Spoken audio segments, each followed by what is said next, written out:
Hello everyone, कैसे हैं आप सब। हमारे YouTube channel the learners hub में स्वागत है। ये वीडियो पजल बेस्ड जो आईबीपीएस एग्जाम में क्वेश्चंस आते हैं पजल्स के, उसके ऊपर है। पजल पे भी किस पे, एज बेस्ड पे है ना। तो मैं आपको पिछले वीडियो में भी बता चुका हूँ, पजल दो टाइप की होती है बेसिकली, एक लीनियर अरेंजमेंट और एक सर्कुलर। ठीक है, तो ये एज बेस्ड जो है ये लीनियर अरेंजमेंट है। ठीक है, ध्यान देने वाली बात ये होती है कि हम इसमें दो तरीके से अरेंज कर सकते हैं।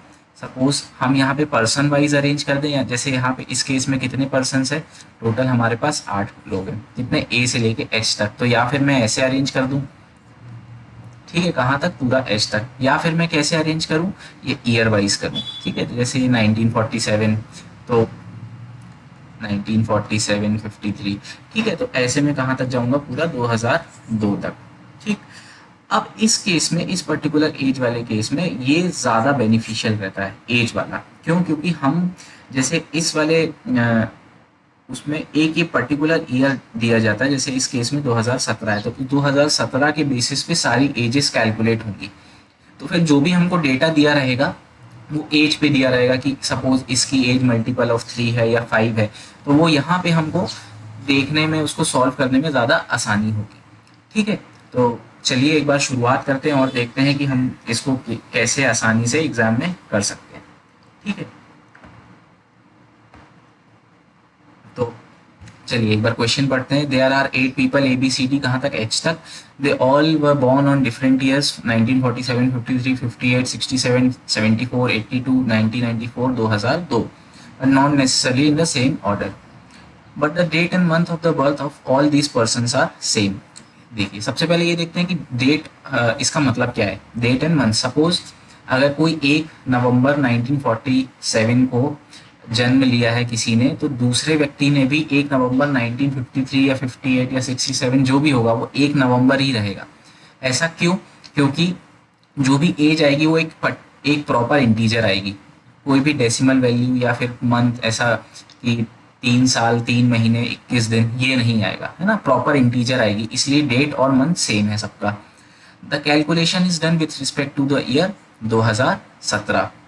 ठीक है, and assuming months and dates to be same. ठीक है, तो हमको कैलकुलेशन किसके रिस्पेक्ट में निकालना है, 2017 के रिस्पेक्ट में। अब यहाँ क्वेश्चन चालू हो रहा है, the difference between the age of A and C is a perfect cube. ठीक है, तो सबसे पहले हम यहाँ पे अपनी टेबल बना लेते हैं। सबसे पहले मैंने क्या बोला, हम कैसे अरेंज करेंगे, ईयर वाइज। फिर क्या आएगा, 53, 58, 67, 74, 82, 94 और 2002। ठीक है, ठीक है, हम इसमें दो कॉलम बनाएंगे। एक कॉलम बनाए, मतलब टोटल 3 कॉलम बनाएंगे। एक कॉलम तो ये ईयर का हो गया, एक कॉलम होगा एज का, और एक कॉलम होगा पर्सन का। ठीक, ठीक है। अब हमको एज किसके रिस्पेक्ट में कैलकुलेट करनी है, 2017 के रिस्पेक्ट में। ठीक है, तो एक बार हम सारी एजेस कर लेंगे। एज कैसे निकालेंगे, 2017 माइनस 1947, कितना आएगा, 70 साल। मतलब जो व्यक्ति 1947 में जन्म लिया है जिसने, उसकी एज कितनी है, 70 ईयर्स। एक बार 1953 वाले का कितना होगा, 64। 58 वाले का कितना होगा, 59। 67 वाले का कितना होगा, 50। 74 वाले का कितना होगा, 43। 82 वाले का कितना, 35, ये 23, और यहाँ पे ये 15। ठीक है, तो ये हमारी सारी एजेस निकल आई। अब हम क्वेश्चन पढ़ना स्टार्ट करते हैं। The difference between the age of A and C is a perfect cube. मतलब ए और सी का जो डिफरेंस है ना, वो एक परफेक्ट क्यूब है। परफेक्ट क्यूब क्या क्या होता है, 1, 8, ठीक है, 27, 64, ऐसा लगातार लगातार चलेगा। ठीक है, फिर D is a multiple of 5, but D is not the oldest person. D का एज क्या है, मल्टीपल ऑफ 5 है, मतलब 70, 50, 35, 15, लेकिन साथ ही साथ क्या दिया है, D is not the oldest person. Oldest person कौन होगा, ये D, 70 साल वाला, जो सबसे पहले जन्म लिया है। तो D क्या नहीं हो सकता, 1947 में जन्म नहीं ले सकता। तो D कहाँ कहाँ आ सकता है, यहाँ आ सकता है, यहाँ आ सकता है, और यहाँ आ सकता है। ठीक है, फिर आगे बढ़ते हैं। The difference of age between D and A is equal to the age of D. ठीक है, यहाँ पे difference between age of A and D is equals to the age of D. तो यहाँ से दूसरा एक क्या बना, दिस इम्प्लाइज ए बराबर ट्वाइस डी। मतलब जितनी,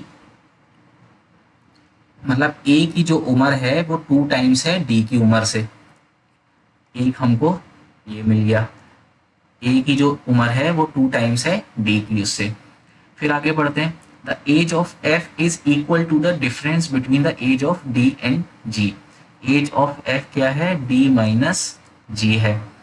अभी अभी हम देखें तो हमको यहाँ पे कोई भी एक स्टार्ट करने का तरीका नहीं मिला है, ठीक है। अब आगे देखते हैं कि हम स्टार्ट कहाँ से करें।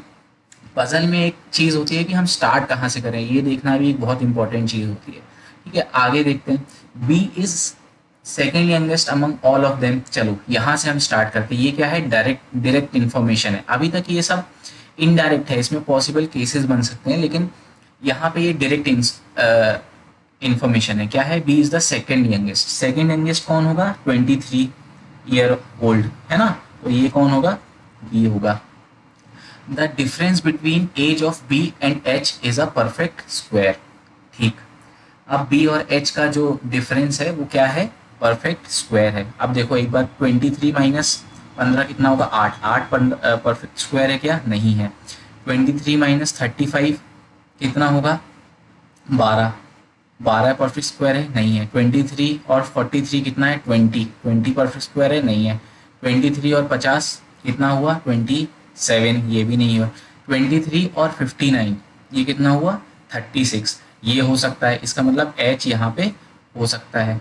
और देखते हैं 23 और 64 यहाँ पे कितना आ रहा है, 41, ठीक है। तो ये भी परफेक्ट स्क्वायर नहीं है। और 23 और 70 कितना आ रहा है, 47। 47 भी क्या है, परफेक्ट स्क्वायर नहीं है। इसका मतलब एच कहाँ आएगा, ये आएगा, क्योंकि यहाँ पे डिफरेंस कितना आया, 36 आया। अब फिर से शुरुआत पे आते हैं। The difference between age of A and C कितना है, परफेक्ट क्यूब है, ठीक है। अब मेरे पास देखो डिफरेंस किस किस उसमें, मतलब 23 और 59 को तो हम छोड़ सकते हैं। अब दो ऐसे नंबर्स लेने हैं जिनका जो डिफरेंस है वो परफेक्ट क्यूब आए। तो सबसे पहले 15 से चेक करते हैं। 15 और 35 क्या है, 20 आ रहा है, नहीं होगा। 15 और 43, 15 और 43, 15 और 43 का डिफरेंस कितना आएगा, 28, ये भी परफेक्ट क्यूब नहीं है।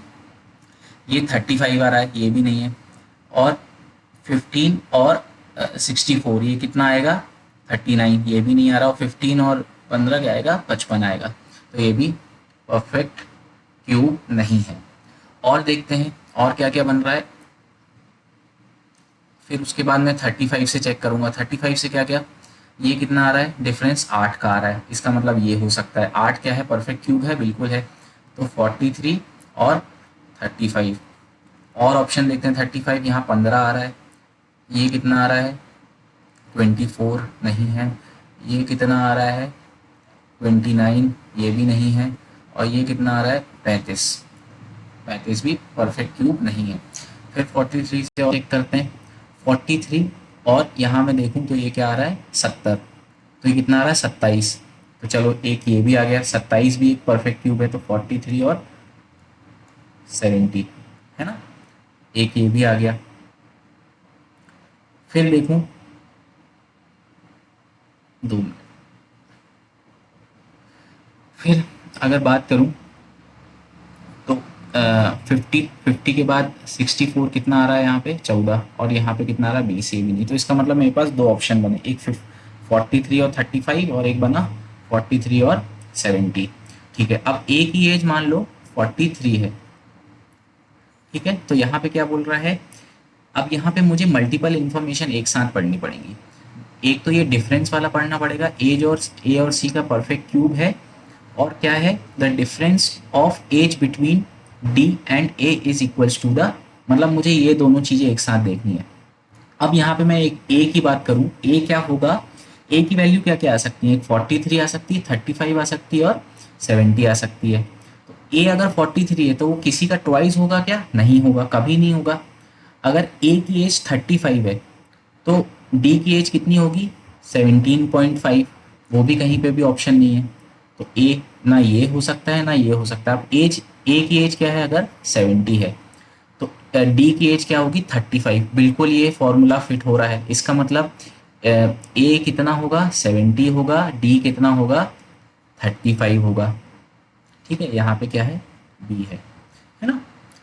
ये देखिए ये आसानी से हो गया। फिर आगे जब बढ़ते हैं, अभी हमने और क्या क्या इन्फॉर्मेशन यूज़ नहीं करी है। हाँ, बी और बी, ये वाला age of F is equal to the difference between the age of D और जी, ये इन्फॉर्मेशन अभी हमने यूज़ नहीं करी है। अब चूंकि हमारा डी निकल गया है, डी कितना है 35, तो डी में हम क्या माइनस करें जिससे एज ऑफ एफ आ जाए।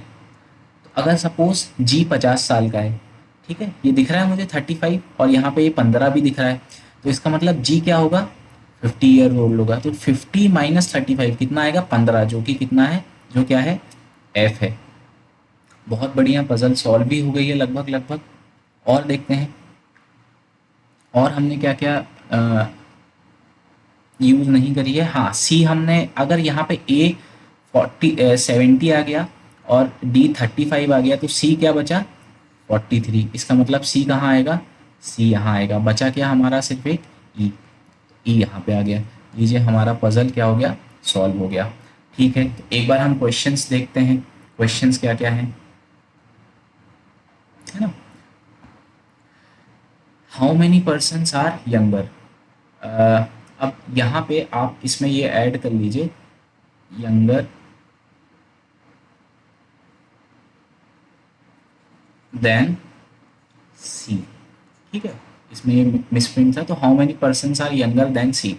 ठीक है, अगर मैं अब देखूँ यंगर देन सी, अब ये बताइए सी कहाँ है, ये है। तो सी से अगर यंगर देखना है तो मैं ऊपर जाऊँगा कि नीचे जाऊँगा, ऑब्वियसली नीचे जाऊँगा, क्योंकि सी यंगर मतलब सी से बाद कितने पैदा हुए, कितने पैदा हुए 3।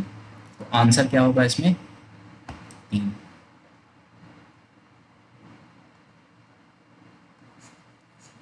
ठीक है, C was born in which of the following year. यहाँ से देखते हैं, तो डायरेक्ट क्वेश्चन है, सी कहाँ पे 1974 में हुआ। ठीक है, तो सी का ऑप्शन क्या हुआ 1974। विच of the following is the third youngest. Third youngest देखते हैं, थर्ड यंगेस्ट मतलब हम कहाँ से देखेंगे, ऊपर से देखेंगे कि नीचे से, नीचे से देखेंगे। थर्ड यंगेस्ट कौन है, डी। इसका मतलब इसका ऑप्शन क्या होगा डी। होप आपको ये वीडियो पसंद आया हो और ये मेथड अच्छी लगी हो। वीडियो को लाइक शेयर और सब्सक्राइब ज़रूर करें और हमारे चैनल से ज़रूर जुड़ें ऐसे और आसान तरीके से पजल्स को सॉल्व करने के लिए। कमेंट सेक्शन में बताइएगा आपको ये वीडियो कैसा लगा। Thank you.